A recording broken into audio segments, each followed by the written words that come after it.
உம்மைத்தான் நேசிக்கிறேன் ஐயா, உமக்காகத்தான் வாழ்கிறேன்.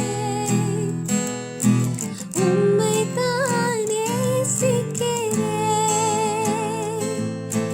பலியாகி என்னை மீட்டீரே, பலியாகி என்னை மீட்டீரே.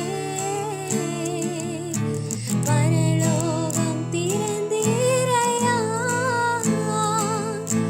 பரலோகம் திறந்தீரையா. எஜமானனே, என் இயேசு ராஜனே. எஜமானனே, என் இயேசு ராஜனே. என் எண்ணமெல்லாம், என் ஏக்கமெல்லாம் உம் சித்தம் செய்வதுதானே. Praise the Lord. கர்த்தரும் இரட்சகருமாகிய இயேசு கிறிஸ்துவின் நாமத்தில் உங்கள் யாவருக்கும் என் அன்பின் வாழ்த்துக்கள். லூக்கா எழுதின சுவிசேஷம் 12:37 இப்படியாய் சொல்கிறது, எஜமான் வரும்பொழுது விழித்திருக்கிறவர்களாக காணப்படுகிற ஊழியக்காரரே பாக்கியவான்கள். அவர் அறை கட்டி கொண்டு அவர்களை பந்தியிருக்க செய்து சமீபமாய் வந்து அவர்களுக்கு ஊழியம் செய்வார் என்று மெய்யாகவே உங்களுக்கு சொல்லுகிறேன். Luke 12:37. Blessed are those servants whom the master, when he comes, will find watching. Assuredly I say to you that he will gird himself and have them sit down to eat, and will come and serve them. பாருங்கள், தேவாதி தேவனை குறித்து வேதம் சொல்லுகிறது, அவர் நம்முடைய எஜமானா. He is our master. அவர் நம்முடைய எஜமானன்.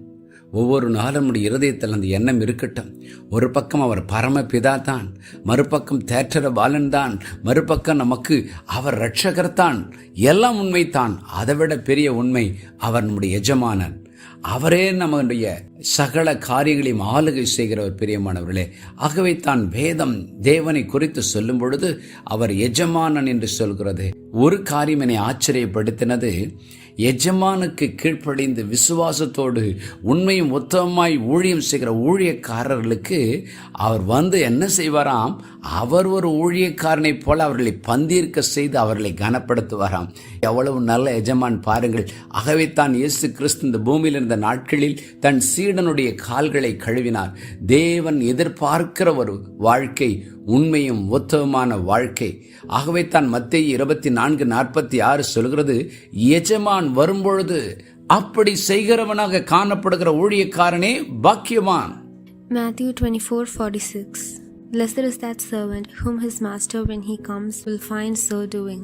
பாருங்கள், எஜமான் வரும்பொழுது அவருடைய சித்தத்தை செய்து அவர் கொடுத்த வரங்களை அவருக்கென்று பயன்படுத்தி அவருடைய பரிபூர்ண சித்தத்தை செய்து ஒரு திரள் கூட்டத்தை தேவன் பக்கம் கொண்டு வருகிறவர்களை தேவன் நேசிக்கிறார். அவர்களுக்கு அவர் எஜமானாய் மாத்திரமல்ல, அவர்களுக்கு ஒரு ஊழியக்காரராய் இருந்து அவர்களை கனப்படுத்துவாராம். இன்றைக்கு நாம் ஒரு தீர்மானம் செய்வோம். ஆண்டவரே, நீர் எஜமானன் என்பதை நான் அறிந்து என் வாழ்க்கையை நான் பரிசுத்தமும் உண்மையுமாய் காத்துக்கொள்ள உதவி செய்யுங்க. அப்பொழுது நீர் என்னிடத்தில் சொல்லுவீர், உண்மையும் உத்தமமான ஊழியக்காரனே, நீ கொஞ்சத்தில் உண்மையுள்ளவனாக இருந்தாய், உன்னை அநேகத்தின் மேல் அதிகாரியை வைப்பேன் என்று மத்தேயு 25:21-23 வசனங்களில் சொன்ன வார்த்தையை நினைவுக்கு என்று சொல்லுவோம். ஆம், நம்முடைய எஜமானன் நமக்கு கொடுத்த இந்த கட்டளை கீழ்ப்படிவோம். என்ன கட்டளை?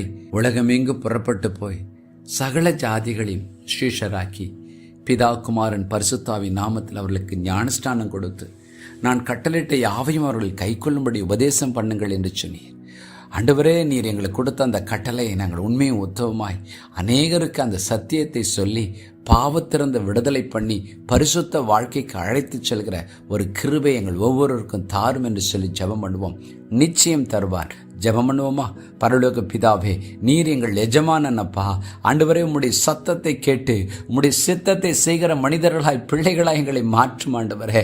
எங்கள் வாழ்க்கையிலும் கூட டாப் ப்ரையாரிட்டி ஆண்டவரே உம்முடைய வார்த்தைக்கு கொடுக்க, முக்கியமாய் நீர் எங்களுக்கு கொடுத்த ஆசீர்வாதங்களை உம்முடைய நாம மகிமைக்கென்று, ஆத்தும ஆதாயத்துக்கென்று உம்முடைய சித்தத்தை செய்ய பயன்படுத்த உதவி செய்யுங்க.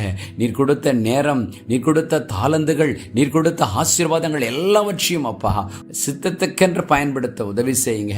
நீர் வரும்பொழுது ஆயத்தத்தோடு ஒரு திரள் கூட்டத்தை நாங்கள் ஆயத்தப்படுத்தினவர்களாய் எங்களை மாற்றும்.